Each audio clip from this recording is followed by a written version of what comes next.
Two guys and a gal talking about movies. Two guys and a gal talking about movies. Two guys and a gal, they're talking about movies. And you know they are really groovy. Two guys and a gal talking about movies. Two guys and a gal talking about movies. Two guys and a gal, they're talking about movies. And we know they are really groovy. Good evening or good morning, wherever you are in this world, and I want to invite you to another live edition of Two Guys and Sometimes a Gal talking about movies.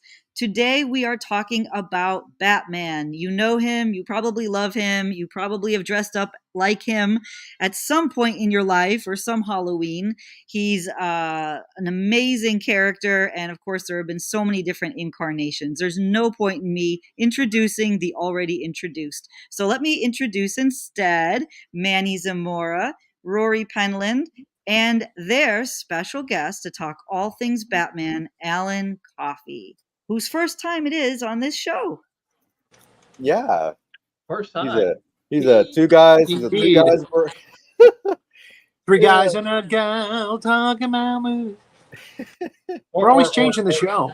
I know. Two guys and an old geezeroid talking about movies. Yeah, we were two guys and a geezer. That works. Two guys and a geezer talking about movies. Oh my goodness! Two guys and a geezer talking about movies. Well, considering the fact how old we all are, I think it's just three geezers. Okay, and a gal. Three geezers and a gal talking about movies. His hair is like, you know, youthful. I'm just lucky.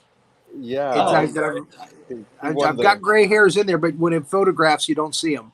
So I'm just damn lucky. I'm 60, so it should look a lot older. Older. And we're arranged in order here. We got Manny, who's what, 60? I'm 66. I'm 66. I'm 63, and you're 60. So you look a lot better than I do. So I must learn your secrets, or either that kill you and drink your blood. What? It's a bad thing. Yeah, I got it. Yeah. Well, it's funny because we were nerding out early before the show started about yes, Douglas Adams and collaborating with H.P. Lovecraft. That would be a nerd fest. How fun that would be. What did you say? Beeblebrox. He says a lot of things. meeting with Cthulhu. Anyway. Cthulhu, yeah, that came up. You guys were talking about Cthulhu. Hey, can I get you on board as we go around the galaxy in my stolen spaceship? Oh. And then maybe like, let's see. I keep getting my camera, not getting my camera here right. Let me see. There we go. See, Rory does all these. He does all these celebrity impressions. I do the Elder Gods. I do a lot of back characters, so it should be interesting this film. Okay. Yeah. So I do a lot of just kind of generic characters. Like, I remember back when I was a young man so long ago. I remember when Batman was just on the paper. He didn't wasn't like the TV. We didn't even have the TV then. Carrot, quiet. You're scaring your dog. Scaring the dog. He's like, there's a stranger in the house.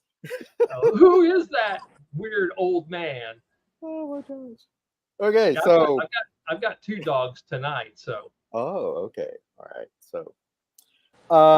Two dogs and a guy talking about. Two dogs and a guy, and two dogs and a guy and a gal talking about movies. Hard to get that all in there. I know. There have been many iterations of Batman since Bob Kane came up with him way back in the day.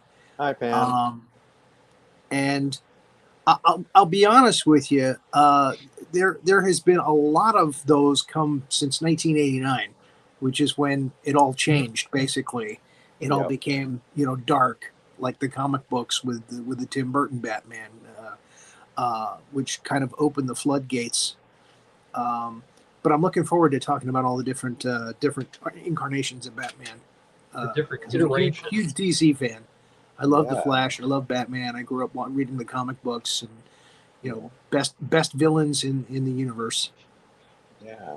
So, on that note, I want to do a rant.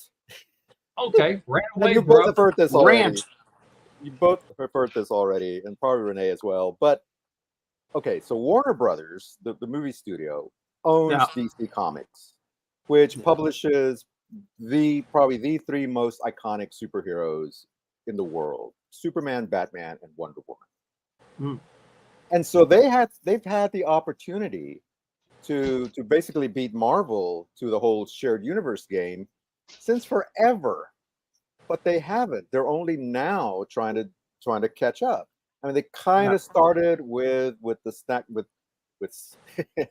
Zack Snyder and Man of Steel, and Batman versus Superman and so on.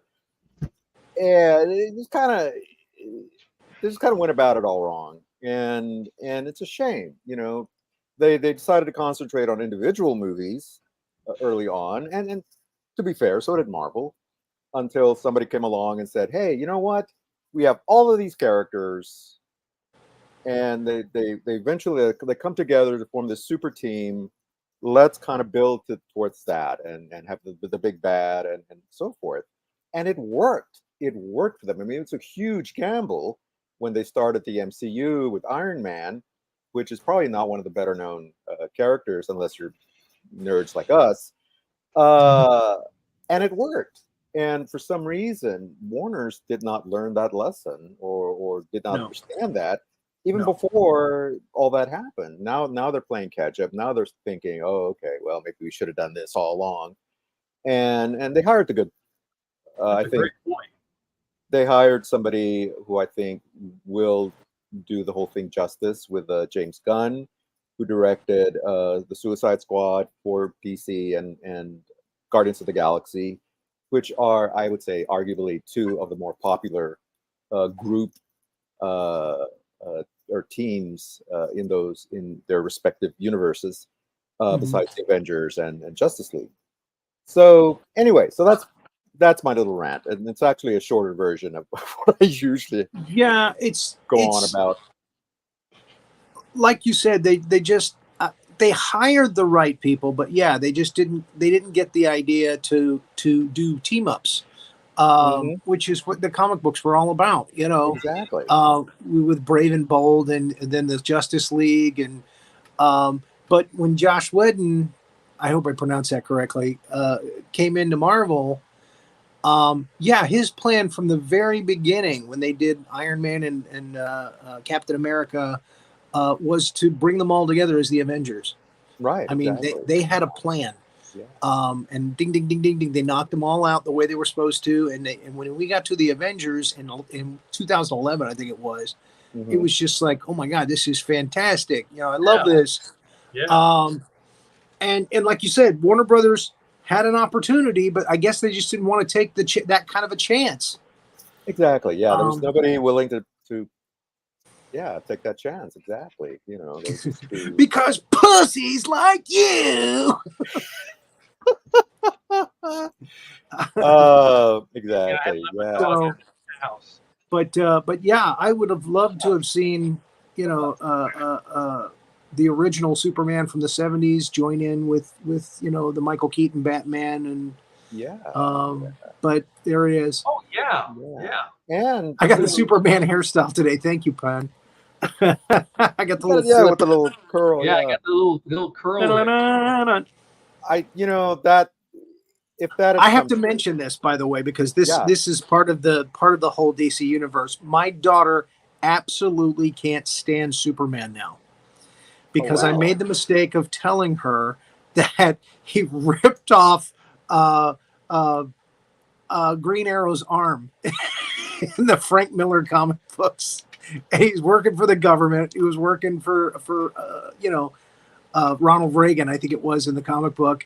And Yeah. he ripped off Green Arrow's arm, and she think, what? He ripped off his arm? She hates him now. She cannot stand Superman. I'm like, well, that was just one universe, but now the damage is done. She will not have Superman on her plate at all. Oh, She man. just can't stand it. It's kind of like that one universe where he punches through the chest of the Joker. I forget which universe that is.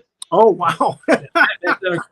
Oh, yeah, that's Injustice. In the Injustice Yeah, universe. yeah. Like, he goes, I'm done with the goes Joker, mad, man. yeah. I'm just gonna put an end to him. Yeah.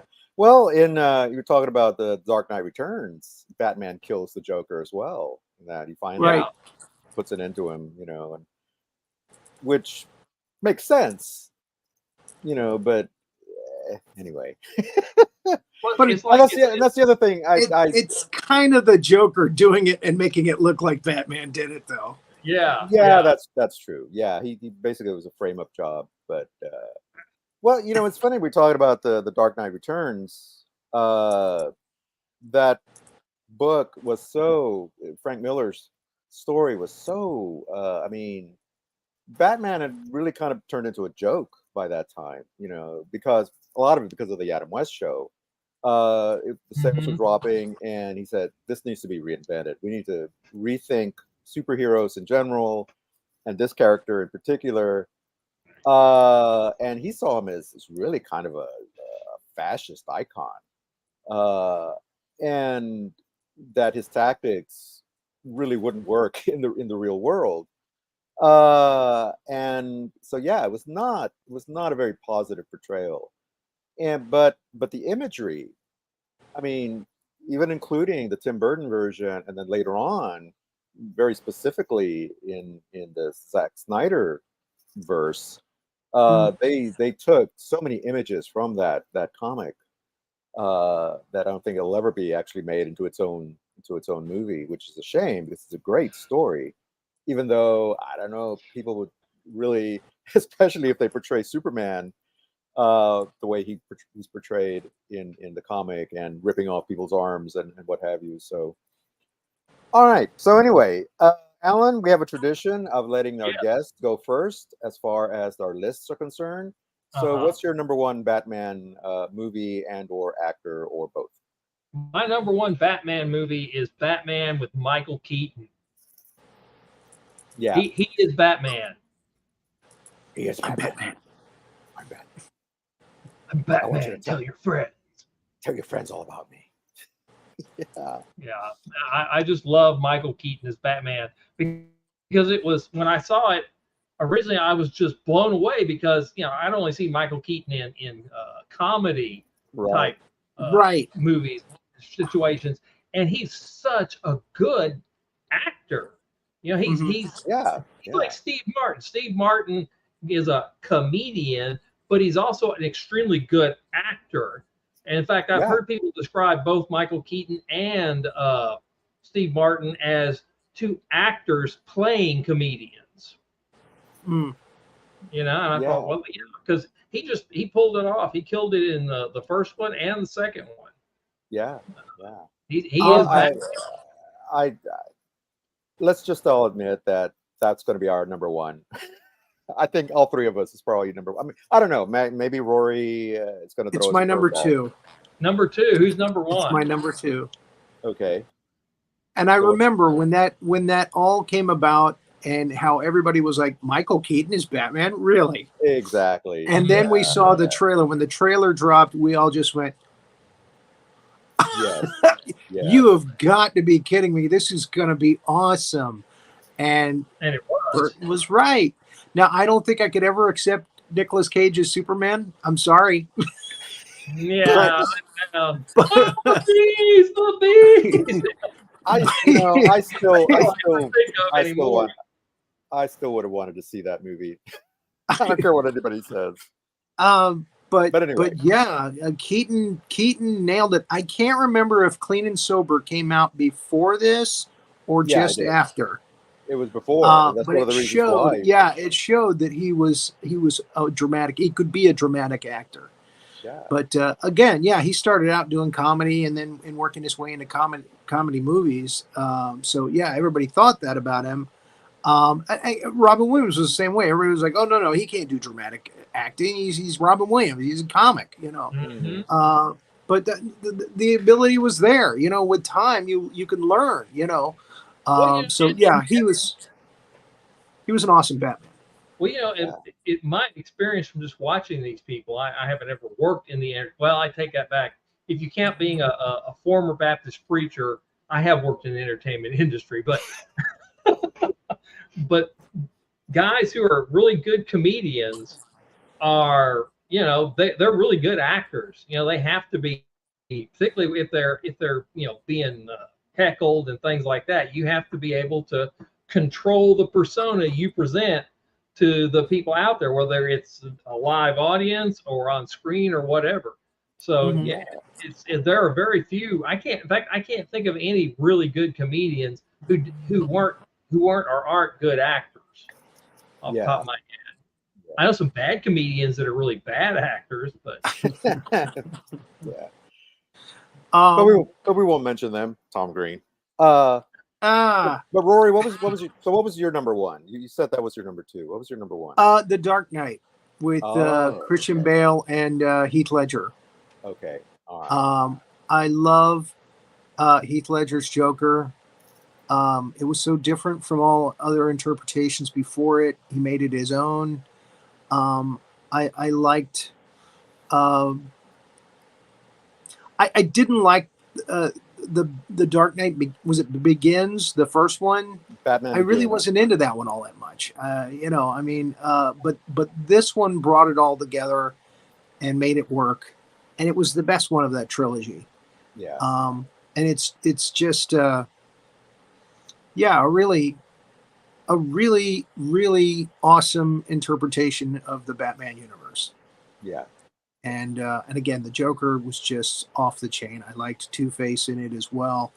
Um, um, not that I didn't like Tommy Lee Jones as Two-Face and his interpretation. I love the story that Jim Carrey tells about meeting him in a restaurant afterwards, and he grabs him and he pulls him close. And he goes, "I cannot abide by your tomfoolery."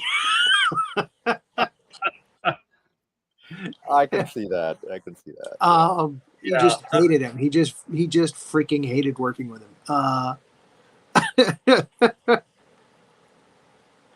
But yeah, that's the best interpretation I feel. Okay. All right. Of all of them. Yeah. Again, some of my picks are going to surprise you. That's what we're here for. That's what I live for. Yeah, like I said, my number one is like Alan's Batman 89. Yeah, I had the same reaction as most fans did when Keaton was announced. I was like, wait, Mr. Mom is gonna be Batman? Really? And yeah, when I saw the trailer, I thought, okay, I was wrong. He's gonna nail it. Well, is Bruce Wayne is very quirky, which I liked. Yeah, He's a kind of a quirky genius, billionaire. And I think my favorite take on that was they did was it not the Looney Tunes but the Tiny Toons did a thing where they had to park the Batmobile and they were I don't know if you remember that.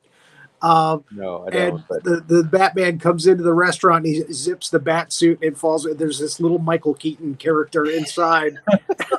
And Plucky Duck is like, well, there's another one of my heroes down the drain or something like that.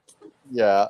Well, you know, speaking of other places, the Batmobile shows up in. The Batmobile was just recently in the Dick Tracy comic strip in the newspaper. Really? The Washington Post. Yeah. Wow. B.O. Plenty.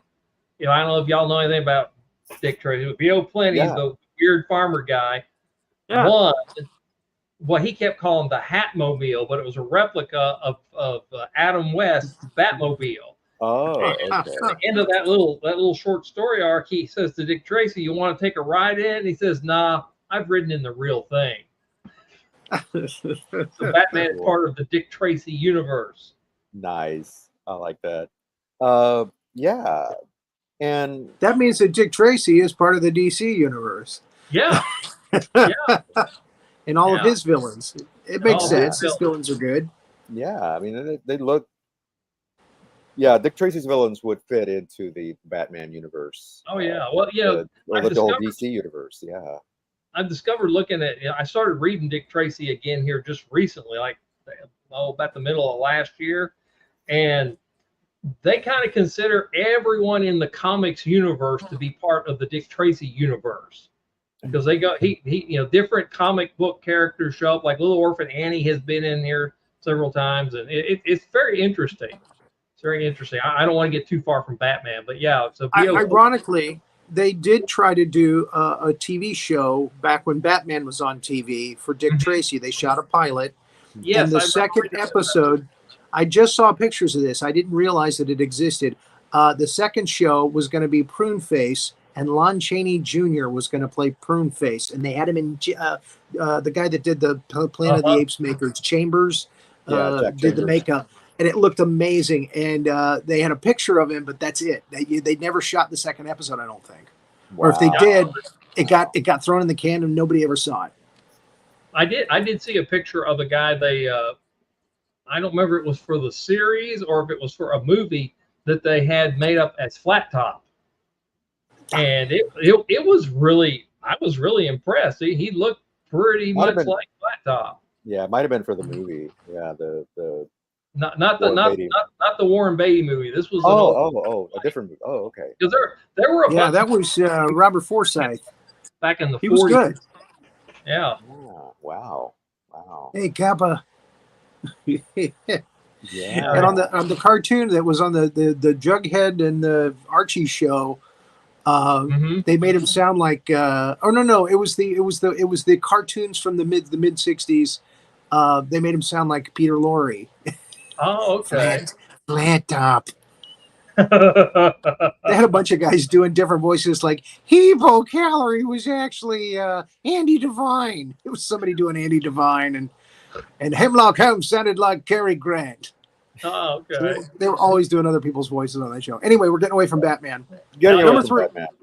Number 3. Well, number 2. Number our 2. Guest. Yeah. What's your number 2, Alan? Oh, what's my number 2? My number 2 is The Dark Knight.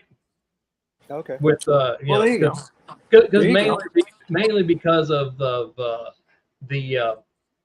presence of Heath Ledger as the Joker, like you were talking about earlier. I mean, yeah, he makes the movie. You know, Jack Nicholson, was really good as the Joker, but Heath Ledger takes it to like another level of insanity and nihilism. The psychoses.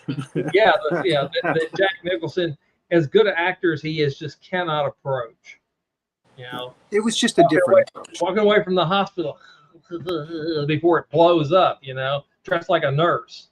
Yeah. I mean, Jack Nicholson would have never done that. The psychosis is real. I liked that my number 2 is The Dark Knight. I'll just say that.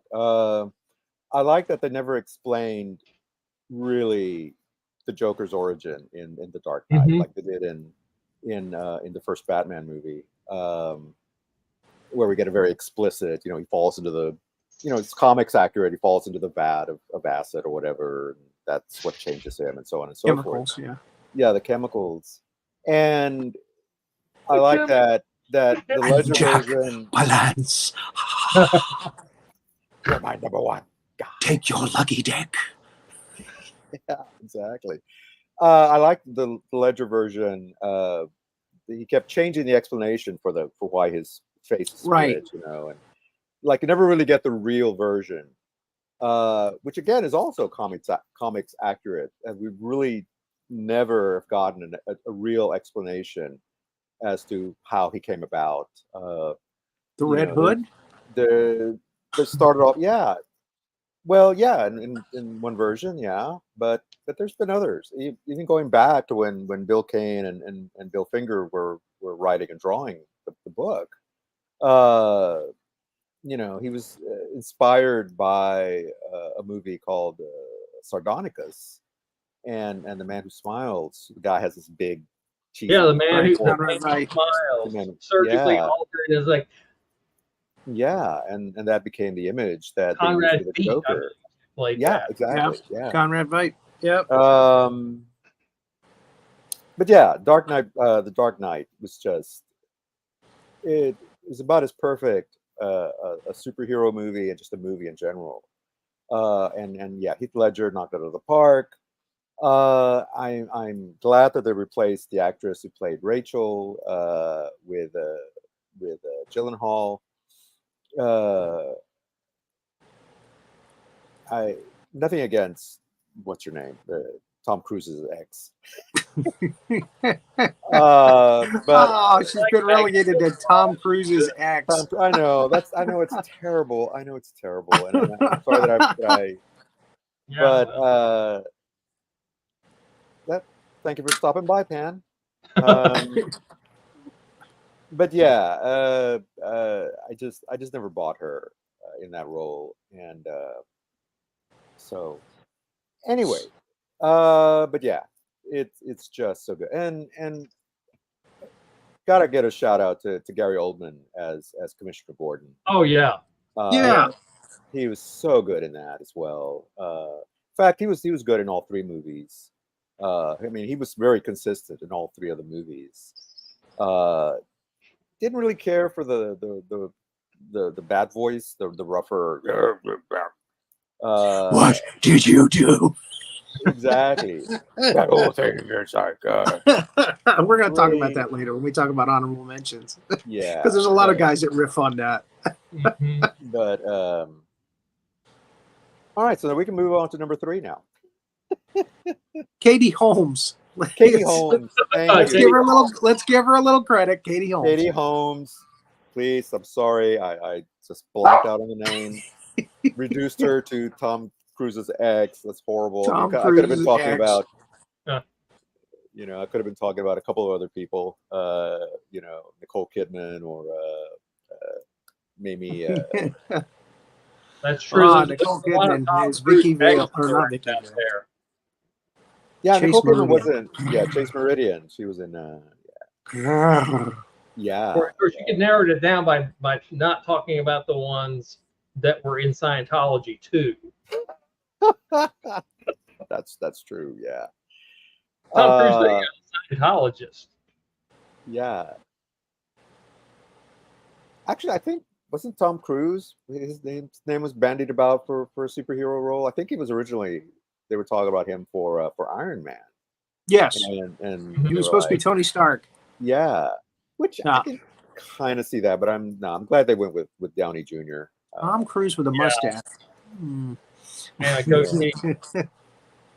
And Robert Downey Jr. as Iron Man was an inspired choice of casting. Yeah. I mean, Well, and again, it's his Tony Stark, like the Bruce Wayne that Michael Keaton did. He's snarky, he's weird, he's quirky, and that was something that Tony Stark wasn't like that in the comic books that I can remember. That was all Robert Downey Jr. It was just his interpretation of it, and that's what stuck after everybody saw him. They're like, "Oh man, that's cool. He's funny." Yeah. yeah. And I think that was what made that movie successful. I mean, a lot was riding on the success of Iron Man. The whole MCU was hinged on that first movie being successful, and it was. And I think a lot of it has to do with Downey Jr. and his portrayal of Tony Stark not as a sort of upstanding, righteous kind of guy, but it's just a regular guy who, as he describes himself in the Avengers, billionaire, philanthropist, right? And he changes, and Playboy. Playboy philanthropist. Genius too. He's a genius. He mentions that too. Yeah. Which is true. Yeah. I wish I could beat Tony Stark sometimes. I know. Don't we all? Yeah. It's my chance. Yeah. All right. So what was your number 3? Alan. Oh, my turn. Yeah. My number 3 is Batman Returns. Okay. Yeah, not the Dark Knight, but Michael no. Keaton.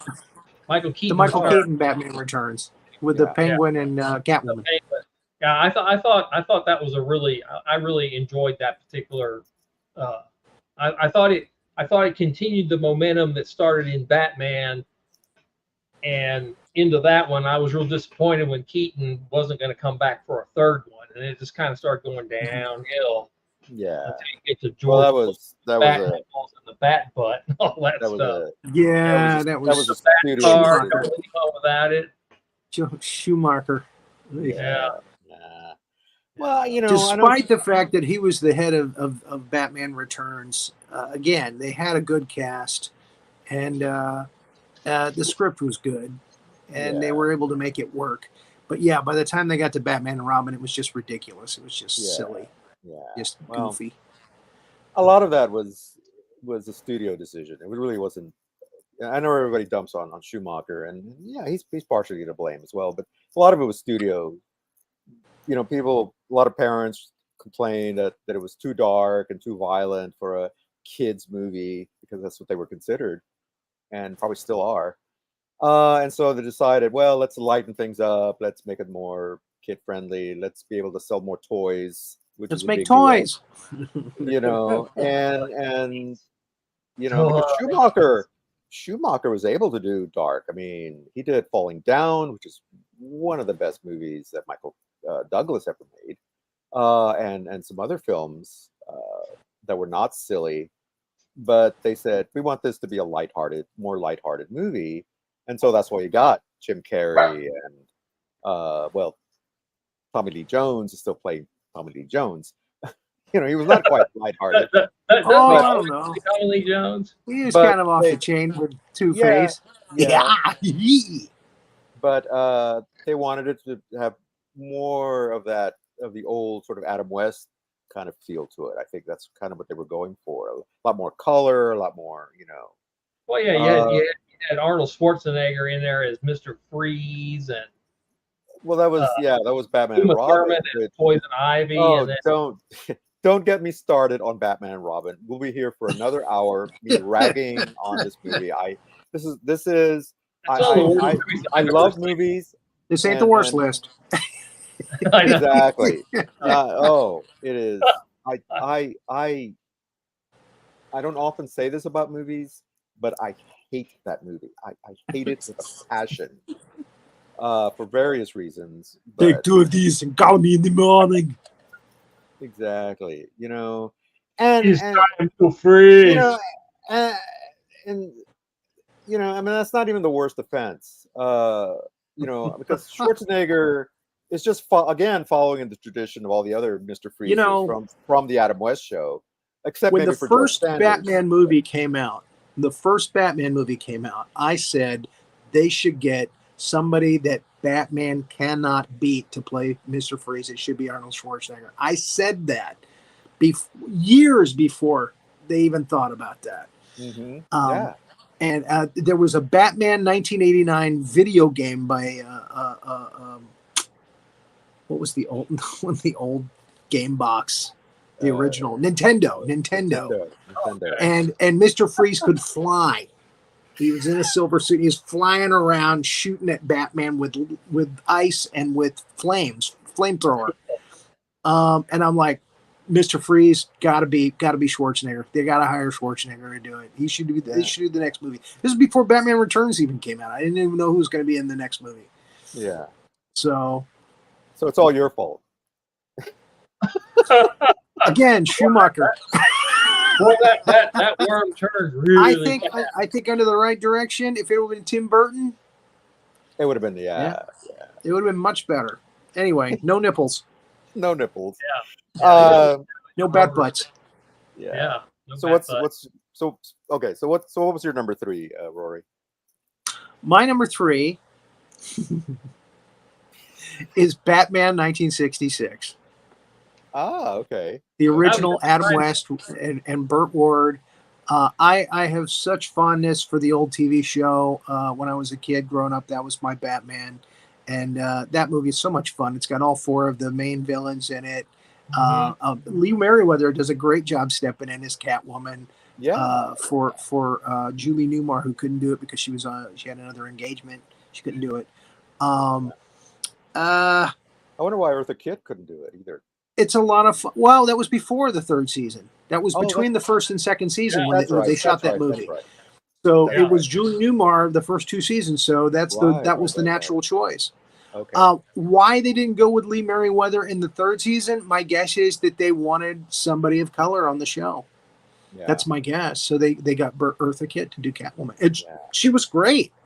I loved Eartha Kitt as Catwoman. She did the little growls and things. Yeah. She was a lot of fun. Yeah. So yeah, I'm glad that all of them had done it at one time in there. At least one time. That was going to be my number 4 with Batman 1966. Yeah, and that you talked about that Batmobile. Oh my God, that Batmobile is still the coolest. I'm sorry. Still the coolest Batmobile. And the Black Beauty from the Green Hornet. My God, they made some serious cool ass cars back then. The Munster, the Coach, the Munsters, and the Dragula. Yeah, I think it was all the same guy or the same company that made all those. Barris made a lot of those. Yeah, George Barris made a lot of those. Yeah, Dean Jeffries made Jeffries made the Black Beauty. Yeah. But yeah, there was just, like you said, there's just a couple of guys in Hollywood that they went to for those, to get something cool like that made. Great, yeah, yeah. And so, Batmobile, just a fun movie. Yeah, yeah. Well, we were talking about Batman Returns. I mean, come on, you got to give a shout out to Michelle Pfeiffer as Catwoman. Holy cow, she was. Yeah, she really still is. I go to her website every now and again. She's amazing. Yeah, she's gorgeous. Yeah, I have her on TikTok, but Instagram, and the gram. Yeah, but holy cow, she was gorgeous, and Danny DeVito as the Penguin, the makeup, his whole attitude was all right. So speaking of the Penguin, my number 3, and of course you had Max Schreck. Oh yeah, Christopher Walken is always a delight in anything you do. Yeah. I think that's my absolute favorite Christopher Walken character of all time. Is him doing Max Schreck. Max Schreck, who the name, of course, is the actor who played Nosferatu in the movie. Yeah, so that was a callback to that. It was a nod. That's a really good movie too, Nosferatu. Yeah. The original. Yeah, the original. Yeah. I'm talking about the original one. The one with Klaus Kinski, not so much. I haven't seen that. Oh, it's a cross. Renee and I make fun of that all the time. I kind of like it. Yeah, it's not as but it doesn't hold a candle to the original with Max Schreck. And in fact, speaking of which I know we're getting off track again, but it's all bat related. They're remaking Nosferatu again. I know, and I've seen pictures, and it's like with Willem Dafoe. Why? With Willem Dafoe playing, because it's interesting because Willem Dafoe played Max Schreck in a movie about the making of. Right. With the idea that the movie, that the villain would, or the Nosferatu was a real vampire. Was a real vampire, yeah. And all that, which is what's it called? Something of the vampire. Shadow of the Vampire. Shadow of the Vampire. Yeah, with John Malkovich playing F.W. Monroe. Or Murnau, rather. Yeah. Anyway, you can always depend on Willem Dafoe to be the weirdest, scariest, most bizarre character he can possibly come up with. I am still surprised that nobody has ever cast him as the Joker. I think he would have been the Joker. Yeah. He'd be a great. I mean, if I which I think if he doubt. had not done the Green Goblin and Spider-Man, he might have gotten it. Yeah, Mhm. yeah, But Good I point. think once he did the Green Goblin and Spider-Man, it was like, well, he's already done a villain, super villain, yeah. and that's the way Hollywood is. They're real weird and picky like that. No, that's true. Yeah. Well, So but well, maybe with villains, but I mean, you had Chris Evans who played Johnny Storm in Fantastic Four, and then he came back yeah, as Steve Rogers, Captain America. Captain America.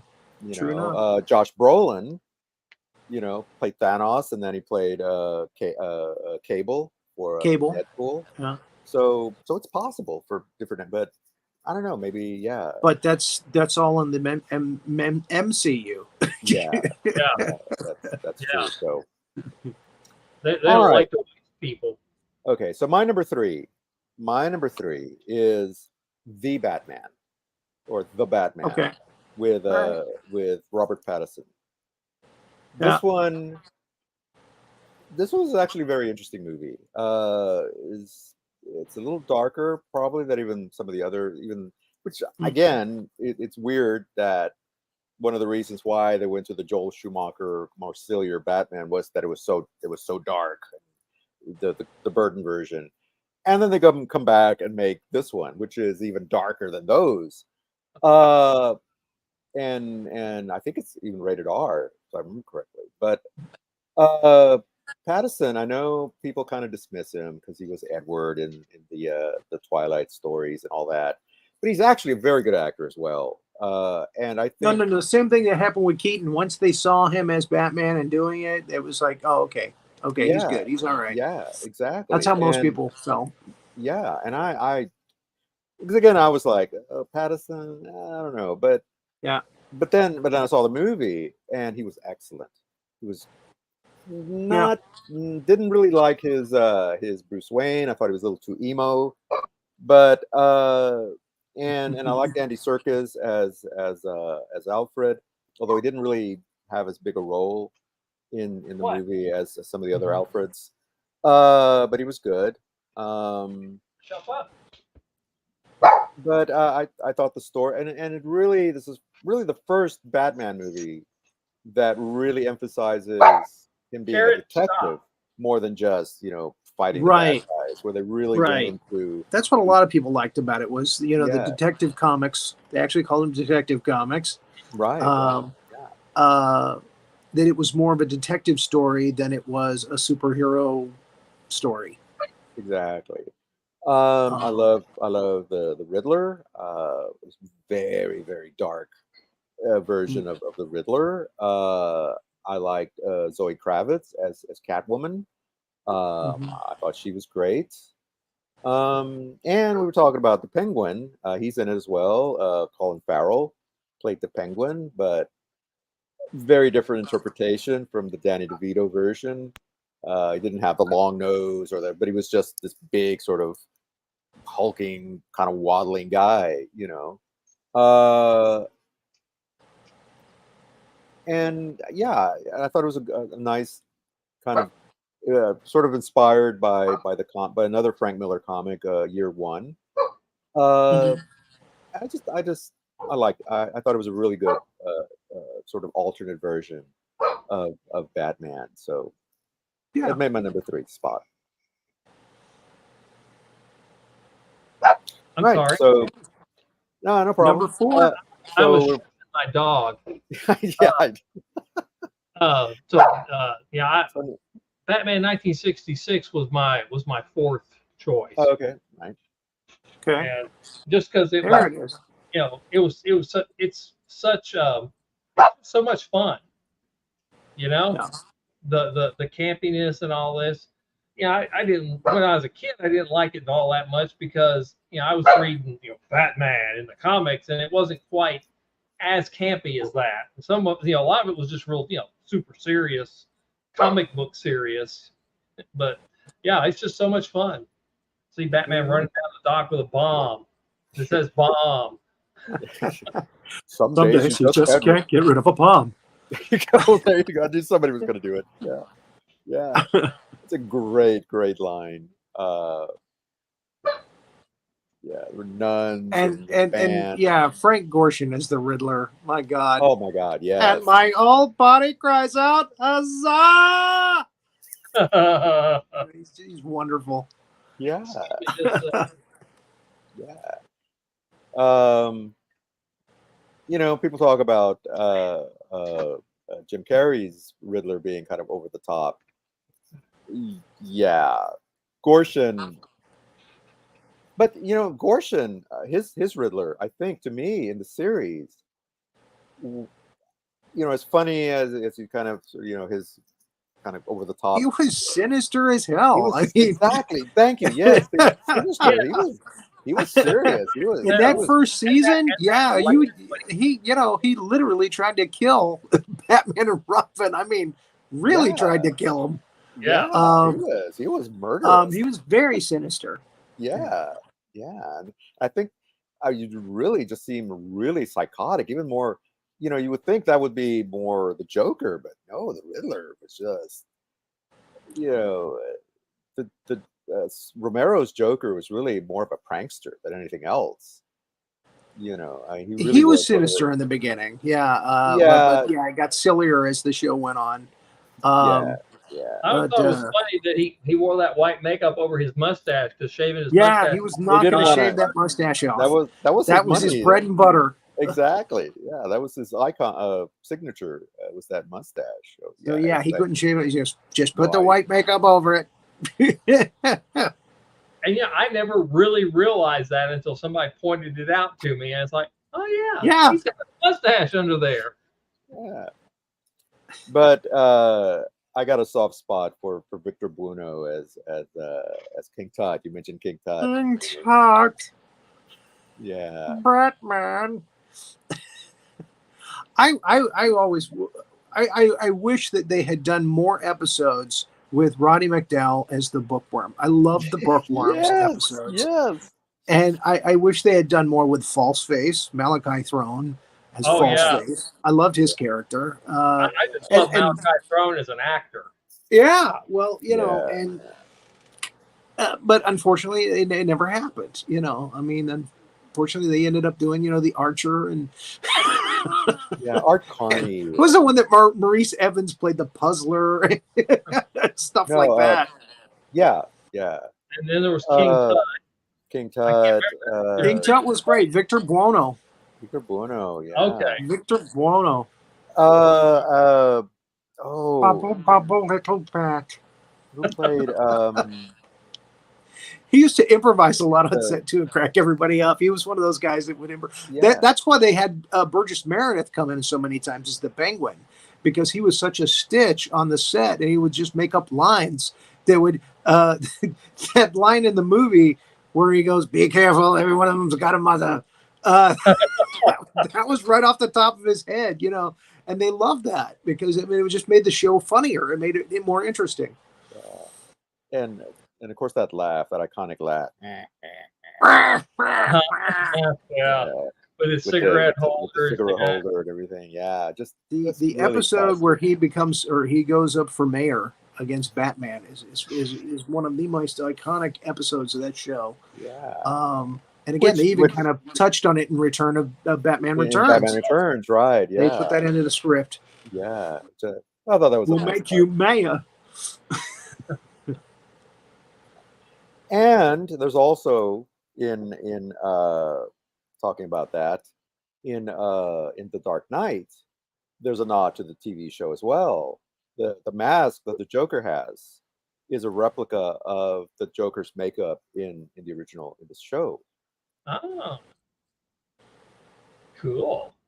Yeah, where he has that mask on as well, where he's playing like Pagliacci, and he's about to expose Batman. Oh yeah, that was in the first episode. Yeah, the first episode of the Joker.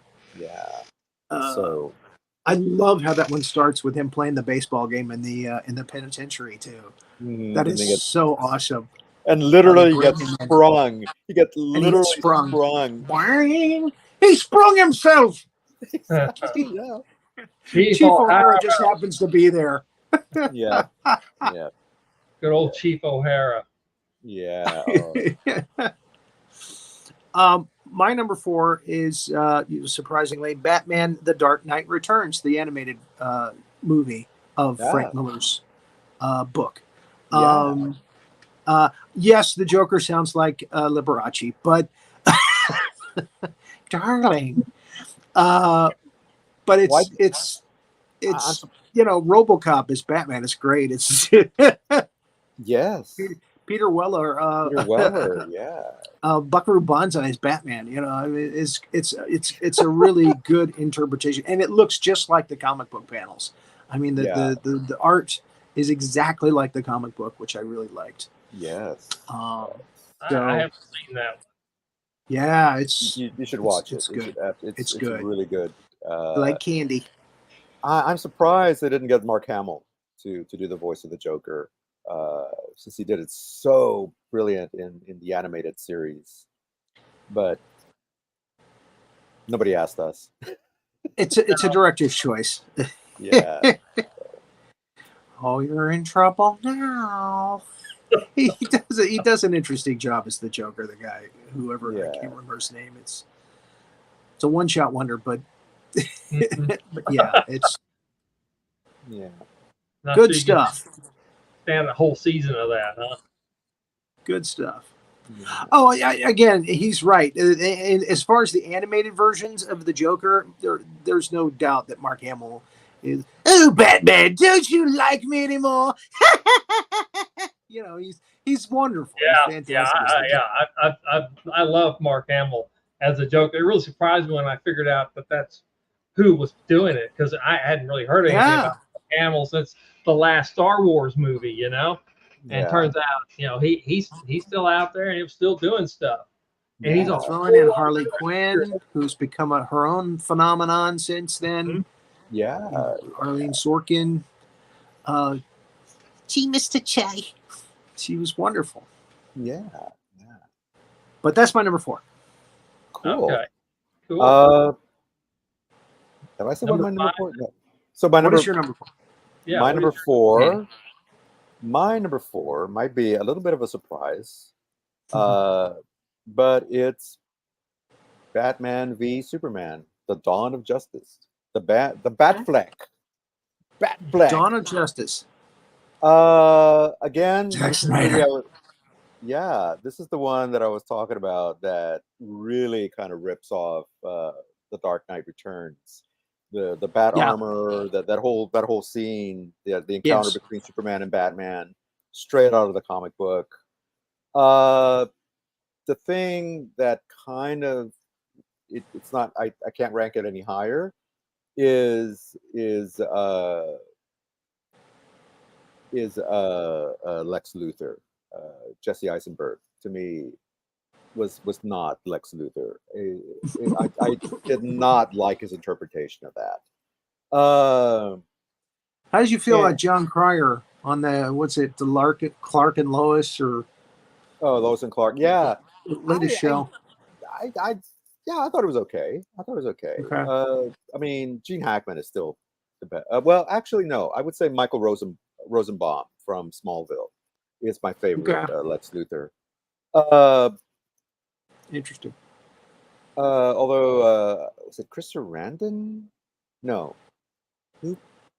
Ooh, Chris Sarandon as Lex Luthor. Now that's some interesting casting. Yeah, I can see that. Was he? Because there was a Lex Luthor on the Kevin Spacey TV series. Oh no, okay. I don't remember who it was. But Chris Sarandon would have been it. Actually, my fan casting of Lex Luthor is always Billy Zane. If you ever seen him when he's with his bald head, to me it's like that. Right. I can see Billy Zane. I can see Zane. Yeah. Although Spacey did a really good job in Superman Returns as Lex Luthor. But again, he was kind of continuing the although a lot darker, more psychotic version than the Gene Hackman version. Hey, Bob. Hey, Troy Moore. Oh my God, I haven't seen him for ages. Yeah. Howdy. And of course, Mr. Myers always with us. So are we on number 5? Oh well, let me say one more thing about Okay. Batman. I know a lot of people kind of dump on BVS because of just the one line where he talks about the coincidence of the Marthas being their mother's names, and everyone's like, "Oh, that's so cheap, that's so cringe." To me, it made perfect sense. It made perfect sense that would be the trigger word that stops Batman, Bruce Wayne from killing Superman.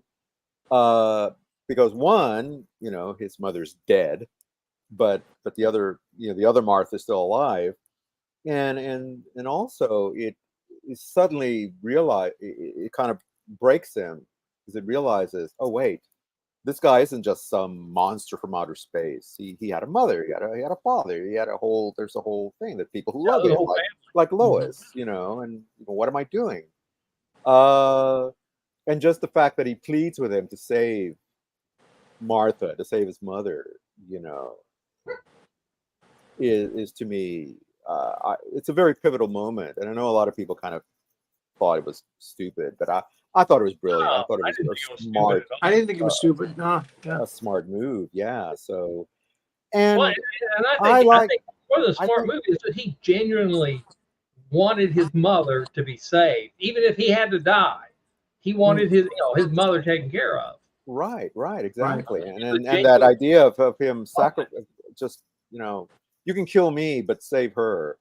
I think that's kind of what turned everything around. And I think that's the point that people missed. And also just talking about Ben Affleck, I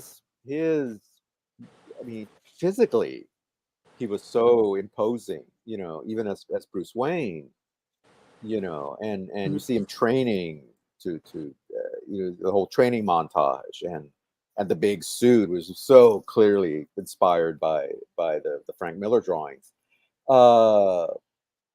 And one of the best fight scenes in any movie with Batman ever were in the warehouse, where he's just tearing into all these thugs, and I'm like, yes, that's how you do a Batman scene with him fighting, that's how he would do it.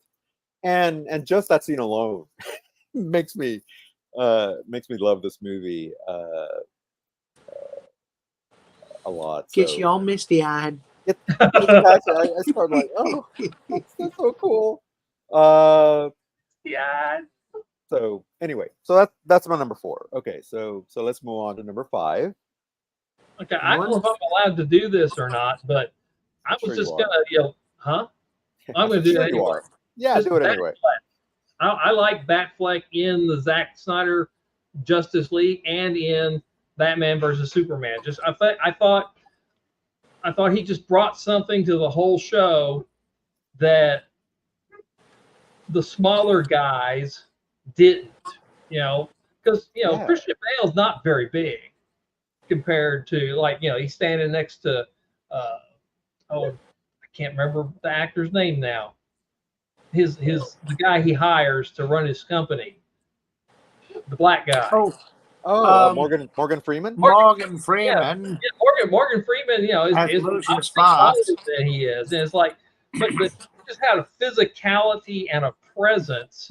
Yes. Even Michael Caine was much taller than him. Yeah. He has a presence that stand on really a box. Made him, made it believable that he could go toe to toe with Superman. Yeah. Because Henry Cavill's a big guy too.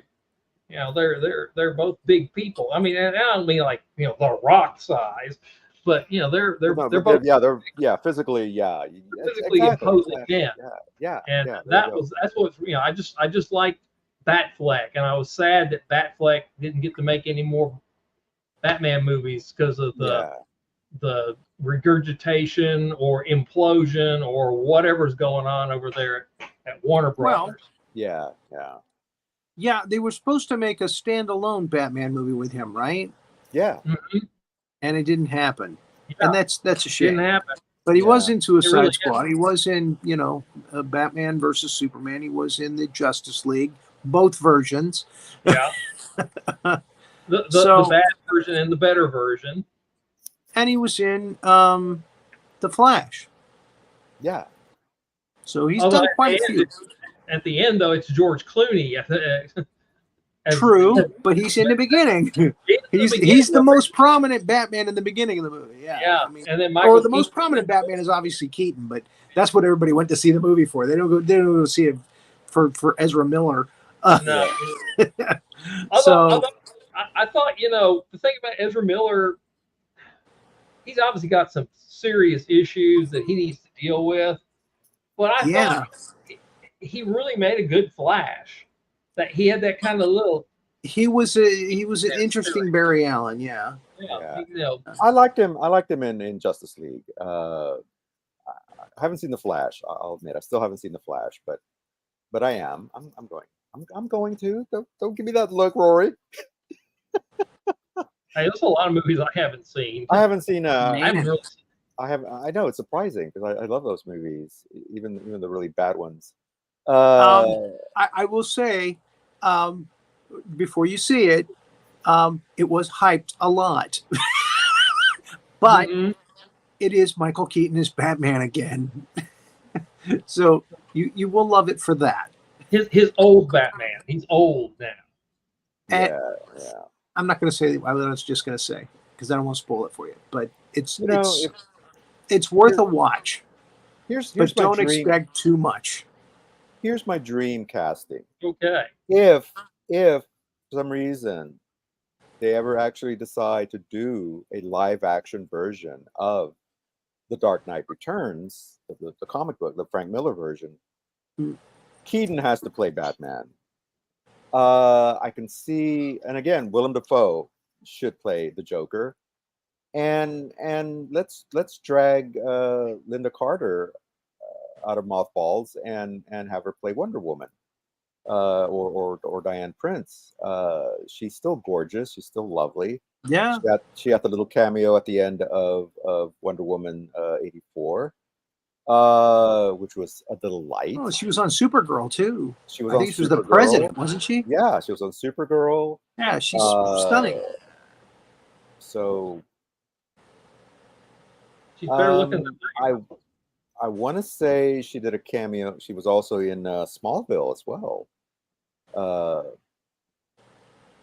But anyway, that's just my own dream. Which probably won't happen, but Oh well.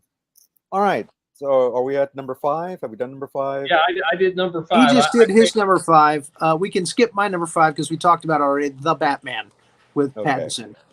Well, so and we there's nothing I can add to that. I really like the Penguin in that, and I'm looking forward to the TV show that they're going to do, which they've been, talking about. Well, give it to us, damn it! Come on. Right. Exactly. And the sequel, the follow up, sounds like it's going to be kind of interesting. I don't know. I don't know if the Joker's going to make an appearance, but there's some interesting names being bandied about for the follow up. They shot footage of the Joker in Arkham Asylum. You can watch it on YouTube. Mm-hmm. They just decided not to use it in the movie. Yeah. And so they picked the guy that want to be the Joker, and he's there. And yeah. I mean, you hear his voice. And we know how easy it is for the Joker to escape from Arkham Asylum. Yes, he does it on a regular basis. Absolutely right. Yeah, Greg Cannon. Well, all of them escape on a regular basis. TDKR. The Dark Knight Returns. Who plays Soups? Oh, what's my fantasy casting? I don't know. Oh man, Dean Cain. I think I would say either Tom Welling, who played him in Smallville, or Brandon Roth from Superman Returns, who I think was unfairly. I think they should have made another movie with him. But don't forget Arnold. Arnold. Ben is underaged as Batman and also made a good Bruce Wayne. Zack has a tragedy with his daughter who kind of made Justice League a mess. The director's cut was much better. Yeah. Well, what happened was they yeah, that happened with Snyder's daughter, and they replaced him with Joss Whedon, and that's why basically they wanted an Avengers movie, since he directed the Avengers and it was very successful. They said, well, we want a movie that's just like that, and so he did. That's what he did, completely disregarding and throwing away all the stuff that Snyder was trying to do, and I'm so glad that they finally listened to the fans and allowed Snyder to come back, finish his version, and it is the better version. Because I remember when I saw the trailers and then I saw the movie, I'm like, wait, what's all the stuff? Where's all the scenes from the trailers? Where they're gone? Because they wanted to emphasize the action more. They did all the character stuff that Snyder had shot got cut, stuff got reshot, and it became a Whedon, quasi Avengers movie, and it just didn't work because it was a whole different universe and a whole different style. Mm-hmm. So, well, yeah, it didn't match up with what he had before. Yeah. Exactly. Yeah. He did the same thing for that Joss Whedon also did for the last Star Wars movie, The Rise of Skywalker, and it's like, what? Yeah. But that's a story for a different day. Yeah.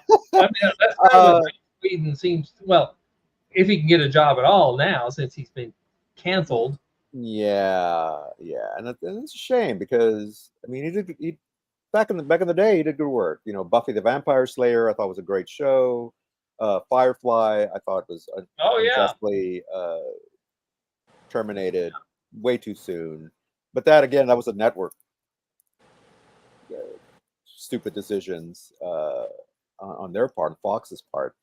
And speaking of Fox, my number 5 was we already talked about it, was Batman 66 with Adam West. Wow, I'm really surprised that made all of our top 5 lists. That's really funny. Yeah. Well, I mean, it's the one we grew up with. That's our first, besides the comic books. We were too young to I assume we're all too young. This before our time. I think we should not give a nod to the old movie serials from the 30s, the original Batman, right? Which are available on streaming channels as well. That was a different era, a different time. I tried watching one of them, and so hokey and so plus you have this Asian villain. That it was like, I have most of those serials, and they're really bad. It's tough to watch them. It really is. They're so dated. They're so dated,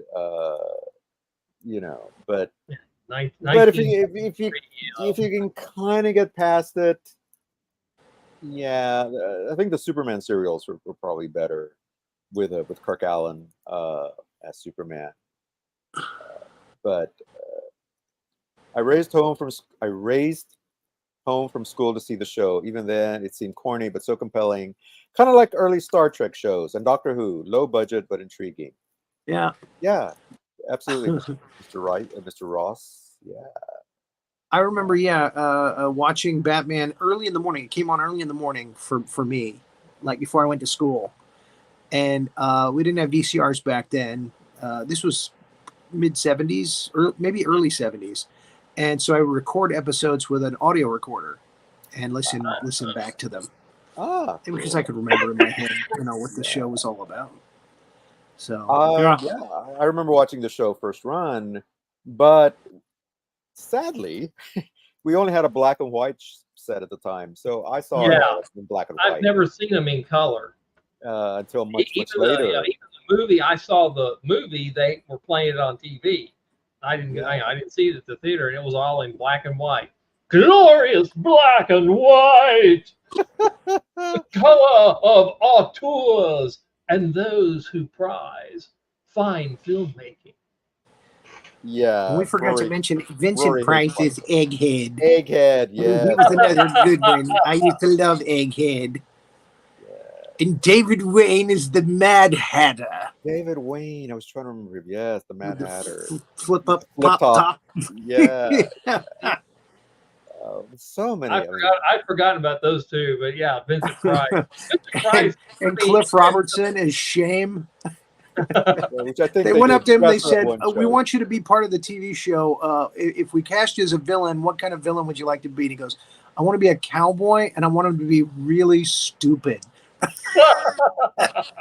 So they came up with Shame. Instead of Shane, got Shame here. Woo, woo. And we had and then you have Sasha Gabor and Ida Lupino and some other great kind of older actresses. But yeah. Ann Baxter did a couple of characters. She was actually Ann with Egghead in a Baxter. couple of them as the Baxter. Queen of the Cossacks, Olga. Yeah. Okay. There should be a villain named Ratman. Ratman. Or would it be Mark? Okay. So we've gotten to our honorable mentions. Alan, what have we not talked about that you think should deserve an honorable mention? Batman wise. Yeah. I don't know. There's just Batman out there. It's like I would say, a lot of the animated stuff, either the TV shows and some of the animated. Well, movies. and they did movies too. They did Sub-Zero. Yeah. Where Michael Ansara, Barbara Eden's husband, was playing Mr. Freeze. They did The Mask of the Phantasm, which I liked the TV series. I really liked it a lot, but that was a very disappointing first movie. Oh, okay. I thought. I really liked the TV show a lot. The TV show. I mean, again, to many, so stylized. That's had a lot of. That's the definitive Batman. Yeah, it was perfect. We have a question from sleek cars driving there. You'd see the shaft of light coming from the sleek cars, and it's like, this is cool. We have a question. We have a question from David. What movie was it they introduced a piece of tech that would draw a cloud of bats around him and allow him to escape? I think that was Batman Begins. Oh, that's kind of cool. I got to say Batman Returns. Wasn't that in Batman Returns? Yeah. Well, no. In Batman Returns, the bats were just inside. He just had them inside his bat boat. And he popped it open and they all escaped. In Batman Begins, he had some little device that all the bats all of a sudden. Oh, Morgan Freeman, yeah, you're right. It's Batman Begins, I guess. I thought he used that in Batman Returns. Yeah. When he escapes from the Penguin in the middle. Yeah. No. So we've talked about Batman Returns. We've talked about The Flash. We've talked about Batman versus Superman, Dawn of Justice. These are all on my honorable mention list. Batman, the Lego movie, deserves a nod. It deserves a nod. Yeah. Any Lego movie deserves a nod, I can't believe that I've Arnett. Will Arnett plays Batman. Will Arnett. Yeah. And just very funny, very wonderful. As Batman in that, and Ralph Fiennes plays Alfred. So it's an interesting combo. And Zach Galifianakis plays the Joker. Hell yeah, Lego Batman! My God, it is such a really well written comedy. It's very funny, very funny. So that deserves a nod. Batman versus Two-Face. Which was an animated film. The last thing Adam West did as Batman, and William Shatner played Harvey Dent and Two-Face. So it's a fun animated film. Definitely worth watching. Steve is still Odekirk is Bat Thumb. It deserves a nod. I'm Batman. And Bat Dad on social media. I don't know if you know Bat Dad, but his kids are funnier than he is, actually. Yeah. Oh, okay. You know, so one of the funniest things I've ever seen, speaking of Batman, there's a guy on YouTube called Ginger Billy, and he does this. He does little skits on it, and Ginger Billy does this thing. What if Batman was fighting crime in the country? And he plays all the parts. He's Batman, the Joker, and I forget who else is in there. And he has a car that he modified to be his Batmobile. It's hilarious. Some of his other stuff is kind of, but if Batman fought crime in the country, Ginger Billy just nails it. It is so Ginger fun. Billy. You gotta watch that. Greg also mentioned what did you just Joke. mention there, Greg? The Killing Joke. Yeah, that's one of the better animated films from Bruce Timm and his team from the animated series. Yeah. That's another just really seminal, pivotal work in the whole Batman canon. And some of the best art is just amazing. I have a copy of it somewhere, of course. Humor Batman. College Humor Batman. Now I remember seeing there's a guy. I can never remember the comic's name, but he does Batman bits on TikTok. And he does the voice with the lips.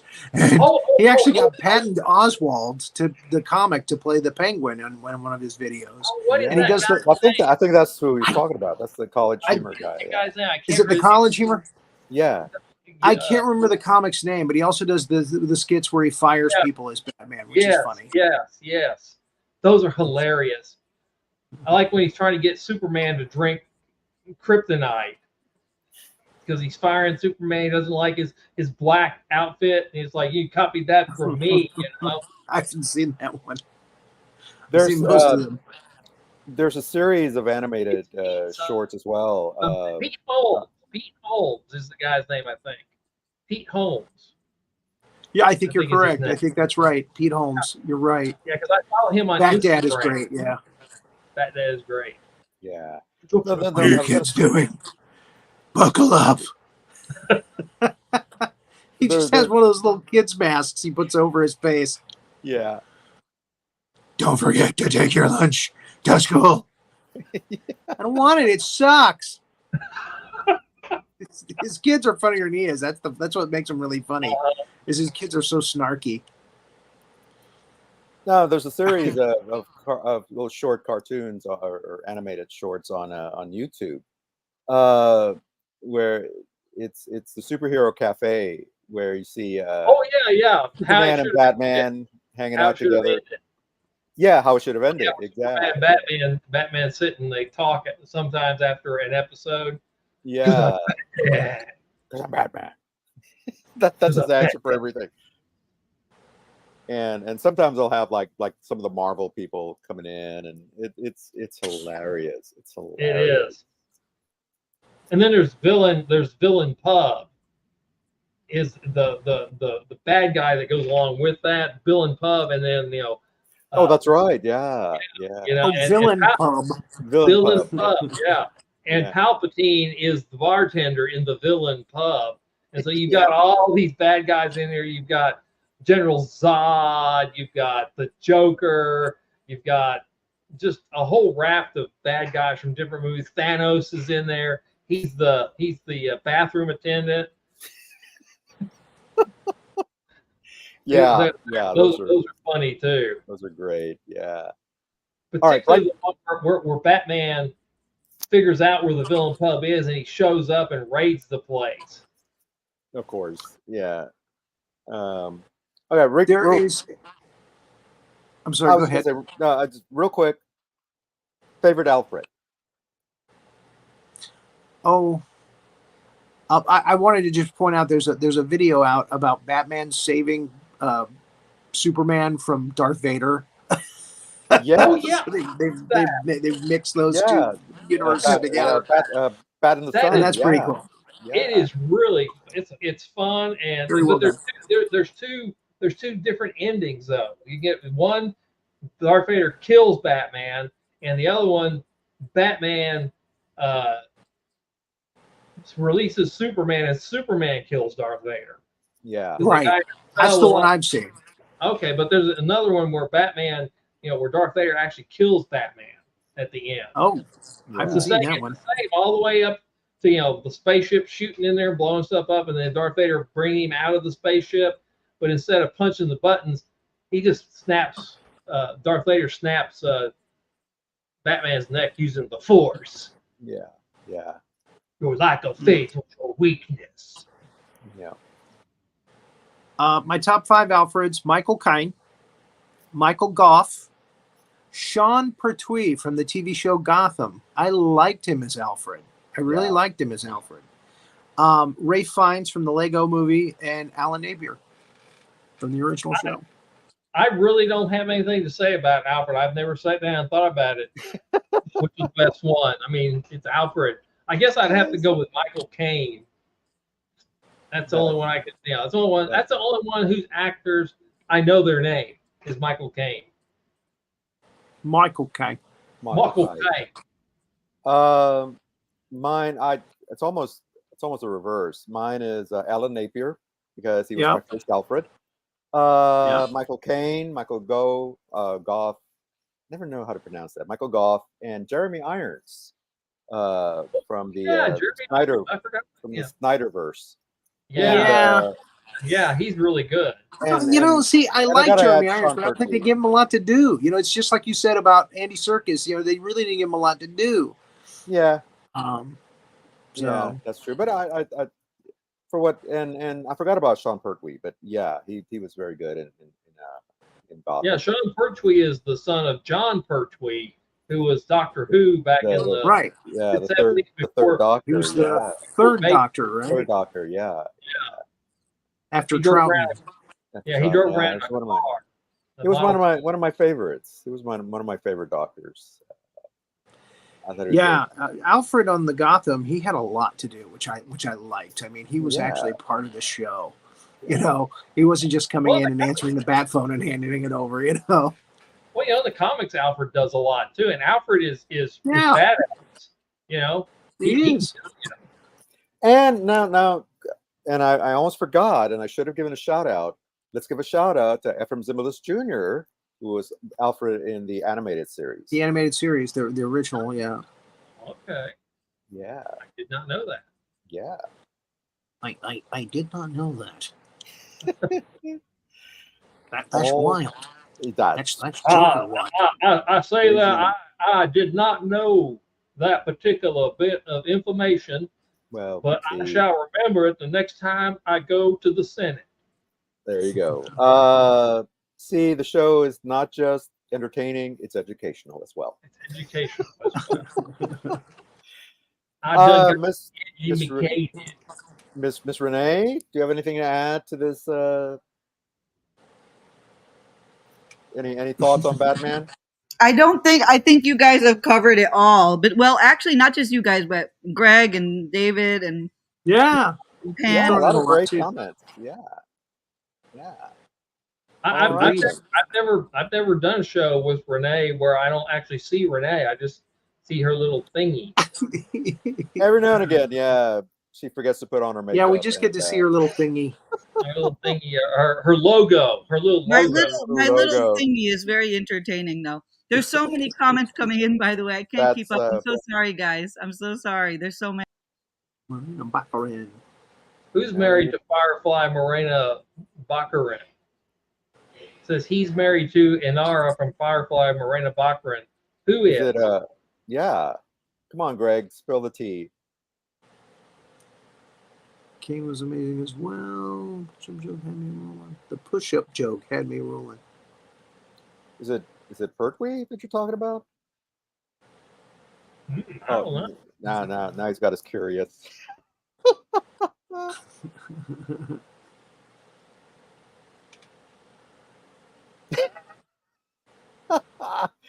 Yeah, Again, coming as Renee. Batgirl.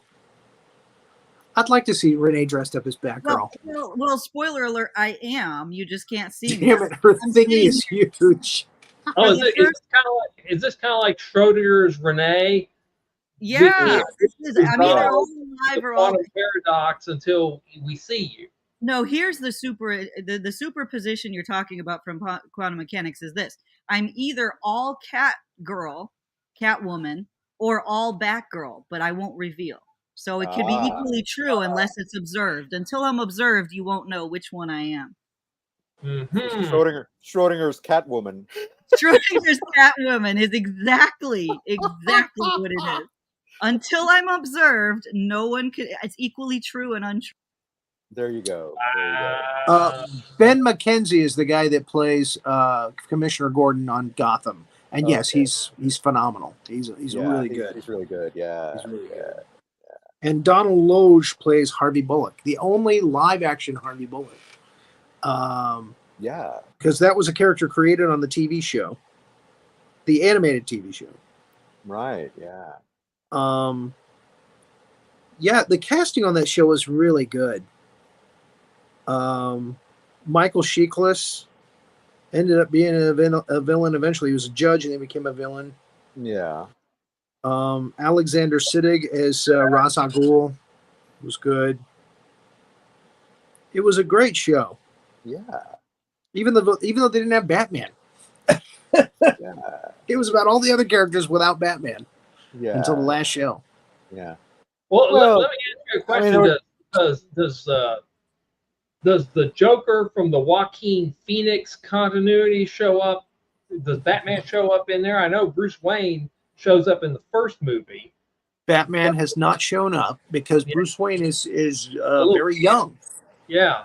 Yeah. So, when the Joker it's more of a Smallville type show where it's the early days of the hero before he becomes the hero. Yeah.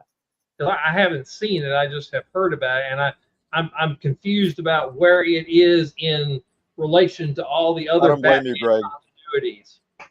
Again, we didn't mention it. It deserves a mention. Joaquin Phoenix's Joker is really good. I mean, it's Oscar worthy. It's different. So he kind of specializes in different. Mr. Phoenix does. Wait, where did he play the Joker? Why am I having a? What, Joaquin Phoenix? Yeah. Yeah, a whole movie called Joker. It's just Joker. Yeah. Oh. Yeah, where he goes. And they got the second one coming out later this year with Lady Gaga. Lady Gaga playing Harley Quinn. Yeah. Harleen Quinzel. I totally blanked out on that. Yeah. Harleen Quinzel. He's a strange cat, that Phoenix. Yeah. Yeah. Dr. Quinzel, speaking of which, I mean, it's all interrelated. There was a very short-lived series called Birds of Prey. Birds of Prey. And I believe Marina Sirtis. Mia Sara. I'm sorry. Played Dr. Quinzel, who kind of becomes Harley Quinn toward the end, I think. Although this is before she becomes Harley Quinn, but she's kind of the villain of the story, the sort of hidden villain. And I thought it was pretty good. It just unfortunately didn't take off. But anyway. Yeah, all prequels don't always take off. It just depends on how interested folks are in the prequelese. Yeah. They did a nod to the Killing Joke at the beginning of the very first episode with the Joker shooting Barbara Gordon and her becoming the Oracle, played by Dina Meyer. So anyway, yeah, obscure stuff that nobody cares about except us. Oh well, deserves a nod, but still deserved a nod. Still deserved a nod. It's like me and Hellboy. Oh, Hellboy! Yeah. I'm a huge Hellboy fan. Hellboy, Mike Mignola fan. Yeah. I still haven't seen the latest one with David Harbour. David Harbour, Yeah. as You can skip it. I'm such a Ron Perlman fan. I just didn't think I would like Ron it. Perlman. Ron Perlman is definitely the better Hellboy, but I Yeah. could see where they were going. I could see what they were trying to do with the David Harbour film. It was one of those kind of like, you know what they were shooting for, and you can tell that they didn't make it. Yeah. You know, I think they try to cram too many different plot lines into that movie from the various books, instead of, you know, the first movie, the Hellboy and Hellboy Golden Army, stuck with one. It was one through one line. major plot point per film. And plus Harbour, I don't think he exuded the charm that Ron Perlman his had. makeup was deliberately done much more harshly. It looked dirtier than It's like I saw a picture of Harbour's Hellboy next to Ron Perlman's Hellboy, and somebody said Harbour's Hellboy looks like Hellboy after he's been on a bender for about 6 years. The face is harsher, and he just looks angry all the time. Whereas Perlman, he could look angry or he could not look angry. It wasn't locked in from the makeup, and his face is much more pinched. Perlman's is much broader and more accessible, literally more accessible. But so I was majorly disappointed when I saw Hellboy. I've read all the comic books and all the novels and all the I haven't kept up with young Hellboy or robot Hellboy yet, but robot Hellboy. There's a robot Hellboy. I don't know. All I know is some guy captures Hellboy and hooks him up with some kind of thing that animates this giant robot. That's all I know about that. And I thought Mechagodzilla was a silly idea, but mega Hellboy, Mecha Hellboy. But Hellboy in quote real time is dead. He got killed when the witch queen there that he's fighting in the third Hellboy movie actually ripped his heart out just before she went to hell, and then he went to hell, and there's a whole thing where he's in hell, and then he gets out of hell and goes back to the BPRD and faces off against Rasputin at the literal end of the world. And so all the human beings go underground, and the new race of man, which is related to Abe Sapien, comes into being. I mean, it's wild stuff. That's why I love comic books. That's what I love. Comic book science, comic book mythology. It's just comic books are just... Well, the witch was Baba Yaga, which is I think like a Jewish. No, Baba Yaga is a Russian. No, guys, wait. This is my thing. Baba Yaga is Russian, and yes, because of that, also Ukrainian. She's a witch. She lives in the woods, and her hut has chicken legs underneath it. And she's up to all kinds of no good. And so, like, when you're from the Slavic, like, I grew up, like, my grandparents and my parents, like, they'll tell you, like, if you go out at night, like, you'll get eaten by Baba Yaga. So it's like, it keeps you. Baba just means grandmother. So it's just like a horrible old wretched woman who lives out in the forest, and she'll attack you if you're out there. But there's all these different incarnations of Baba Yaga. So I'm always talking about Baba Yaga. You can see different things of her. Yeah, which I got the lighted skulls that she has all the way around her house from her victims. Right. Yeah. That's Mike Mignola does a lot with Baba Yaga. Yeah. In the Hellboy universe. And I gotta say, in Hellboy 3, I do think they got that right. I think they got that whole sequence with Baba Yaga. I thought that to me was the best part of the movie. Everything else was like, but I felt like that was, and if the entire movie had been about that, I think it would have been a much better movie if they just stuck to one villain, one whole plot. You know. Well, and I think the attempt to substitute Alice, the girl that Hellboy saved from the fairies, for Abe Sapien and Liz Sherman, I think that was a mistake because she just was not as interesting as a character as Abe or Liz. Yeah. All right. Well, I'm not saying anything because this is the Batman show. Exactly. Hellboy Hellboy is another show. We just did another show on the tail end of this show. Hellboy and Batman get together in the comics and work together. Because he's a DC guy. Yeah, they should. Why are those two things on the top of your head flat? Did you break off your horns or something? Oh, yes, I did. I broke them off because I didn't want to be a demon. I wanted to be a hero. Oh, man. Is that your jail? Yes, that is my jail. Batman versus Blade. Batman versus Blade. There you go. Oh, hey, you know what? Batman has fought he's fought the alien. You're going to prison for tax evasion. Oh, that's great. Well, Batman fought the Predator, so I mean, come on. Oh, he did. Okay. Yeah. So he was helping the aliens in the comic books. Yeah. Well, I don't know if and he fought the aliens as well, the Xenomorphs. So you know, Batman's a badass. So Darth Vader fights the aliens too. It's like, how's that going to work with your lightsaber?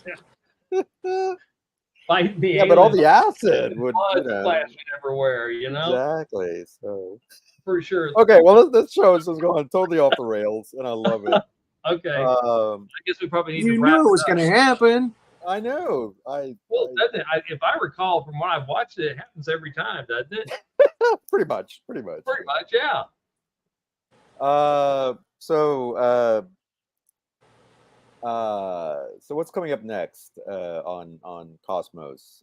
I know, Rory. What are we doing? We're doing the Harrison Files later tonight.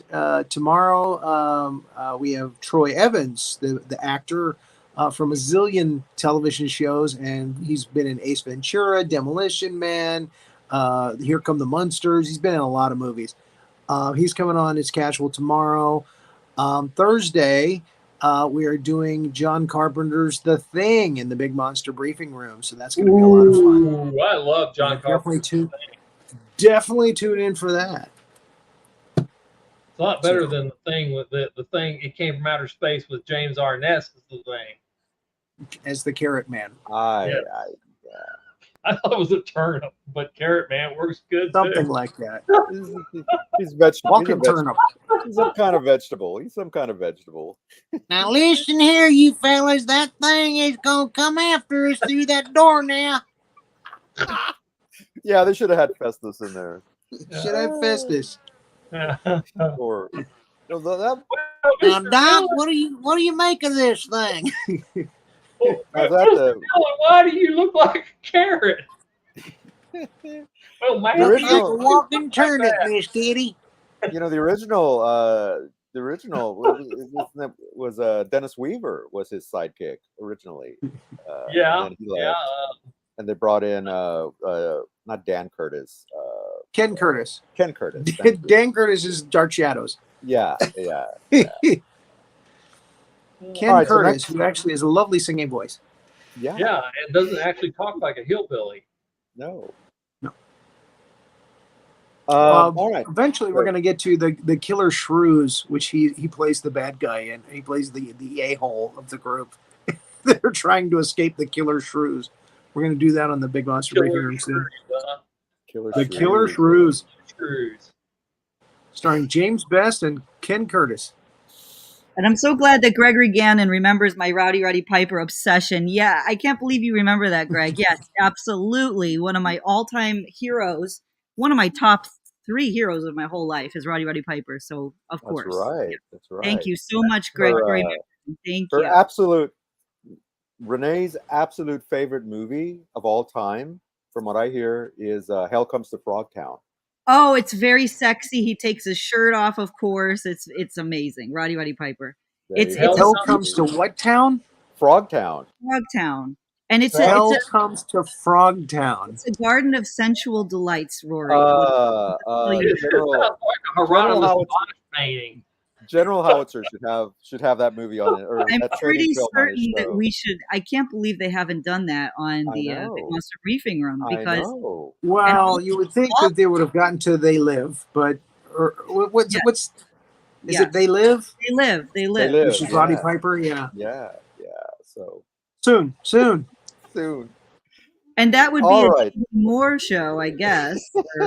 All right. So next week on this show, we're taking another odd turn. We're doing another actress who's been in some superhero movies. Emma Stone will be our featured person. Cool. Well, okay then. She's done some Thank interesting y'all for having movies. me on. I really enjoyed it. Well, Mr. Allen, we were happy to have you, and thank you for your insights on different Batmen. And you're certainly always invited on. So, Well, if you ever decide to do Hellboy, let me know because I I think we've already done that show. We just did that show. We just Already did that. did that show. Darn. Well, the Golden Army. See, see, We folks, have to have you a got- top you got- 5 list, you and I got think 2 there's only shows. 3 Hellboy movies, right? Yeah. Well, actually, there's the 2 original ones, and there's two more animated ones. Hellboy Oh, 2 animated. animated films. Yeah, That's done by Guillermo del Toro, and the cast from the other 2. Yes, No. Bob. I said Emma Ron Stone. Perlman and all those guys. Yes. Yep. And They're just for pretty clarity, good. And just for I'm going to clarity, give Renee a picture to show on the show next week of Emma Stone naked in a pool. no, we're only And- doing Frogtown if we're doing naked. We're only doing Frogtown. It's showing her butt. No. And I will say, Gregory, it's not lust, it's love. It's eternal love. Hey, pour one out for Rowdy Okay. Piper. Devil Comes to Frogtown. That's right. Let me in on Spider-Man night. We do need to have Greg Gannon as a guest on the show at some point. We definitely need to. Yeah. Well, if we do Spider-Man, if we do a Spider-Man night, we'll have Greg on. Do Greg Wow. on. Yeah, And have Greg on. Spider-Man does whatever a spider can, spins a web any size, and that's all I remember from the show. Look out. Catches thieves just like flies. Look out. Is Here he comes strong? the Spider-Man. Listen, Bob. He's got radioactive blood. Can he That's right. swing from a thread? From a thread. Take a look. Overhead. Overhead. Hey there. Hey there. There goes There goes the Spider-Man. Spider-Man. In the chill of the night, the scene of a crime. Like a stream of light, he arrives just in time. Wham! Yep. Friendly neighborhood Spider-Man. There you go. Yeah, they stopped running Spider-Man in the newspaper. At least in the Washington Post. I was very keeping up with it. comic. Yeah, it was a comic strip for a while, and a comic book, and I mean, it still is. Yeah, still is a comic, but they were running, something apparently it was independent to everything, else they were doing. Yes, Greg. Yes, Emma Stone Yes. as in Gwen Stacy. It's all connected. It's all connected. It's all one big incestuous. And where was universe. Kevin Bacon? Yeah. Oh, Kevin Bacon had his turn in the MCU. He was the villain in X-Men First Class. Yeah. Did So Penny through the head. Was Kevin Bacon ever in a movie with John Wayne? no, that was before his time. But I'm sure we could link it. But if we do the 7, or But the Ron 6 Howard was. Duh. That's right. Uh-huh. That's right. The Shootist. He was in the yeah. Shootist. Yeah. Well, if we ever do a 7 right. Degrees of Kevin, we're going to do Kevin Bacon eventually on the show. So Right. What's his name really? Kevin Bacon, or is it Kevin Porkbelly? Because that's where bacon comes from. that should have been his name, Kevin Porkbelly. Pork belly. Same thing. Okay, now for all the ladies in the audience, here we go. There you Hell go. comes to Frogtown. God. And Roddy Piper and Sandel Bergman. and you can Yeah. see he Jeez. finds himself into some he's in some trouble there with in Frogtown. It's With really the not frog guy. Yeah. not a good time for him. And look at that. Now look at this is a monster movie. Yeah, that. look at it. Yeah. Frogs. Yeah. Yeah, I think that's a monster. It's kind of post-apocalyptic. But he looks like a nice frog. No, No, they wouldn't they're- have chained Roddy Piper if they were nice. they're evil frogs. And They're not good there's frogs. Sandel Evil Bergman. frogs. Evil frogs. Yeah. So. They're just they're not. So put. Hey, come on. The show had a movie called Beaster Day. Exactly. So, the standards here. Don't be turning up It your was nose. Easter week. I that thought it'd be Hell good to Comes do to one on Frogtown. Easter week. Yep, absolutely. I do think that Hell Comes to Frogtown. It's first of all, it's absolutely a monster movie, and Yeah. second of all, it's really in the echelon of the movies that they explore over there. In fact, it probably has a bigger budget than a lot of them. It had Roddy Piper. You know, Mm. there- Yeah. it's love, Greg. It's love. Lust. Alive with the love of Renee for Roddy Piper in Lust. the movies. But he's alive with the love of Renee, and that love will never be requited. What? Oh, because he's dead. See, Yeah, that's It's always. It'd be a little. And Yeah, then, Mark, and then, and then the shade. show turns into a musical with that was Alan. so operatic and beautiful. It I was was. tearing up. It was gorgeous. Let's do the musical. That could be a musical. We could write it and produce it. It would be like Hamilton. 1988. Yeah. Oh, he's looking it up. We got him intrigued now. He is so into Frogtown. He is so into it. He's falling in. I'm gonna get it. Thank you, Rory. Again, you never mentioned this to me ever before. I know you liked Roddy Piper, but And this is the photo that really should do it for you, Rory. I mean, this kind of tells you the whole plot in one. You know, this is yikes. really. Yeah. And these Yikes. are, you know, and you can see the monster holding a gun in the lower left-hand corner. They actually have guns. The frogs have guns. Oh, Frog, that's cool. So the monster Rock. is frog-headed people with guns. frog, there you go. Frog-headed people with guns. Yeah, I see that Mutant frogs with guns. has a sawed-off shotgun pistol, Yeah. double barrel. Very Darn very it. like Very Bruce Mad Campbell. Max. You know, Bruce what was Campbell, Bruce- he has a full-size shotgun, boomstick. The boomstick. Is it Yeah. post-apocalyptic frog people? Post-apocalyptic frog people. Yes. Well, you know, that's who takes Sign over me up. that's who takes over the world after Hellboy dies, or the Post-apocalyptic human beings frog that live people are with post-apocalyptic. chainsaws. Oh, I'm there. So there. You had me at chainsaw. Chainsaw frog with an eye patch. That's right. He's got an iPad. Oh my gosh. Obviously, he does not know how to wield that thing.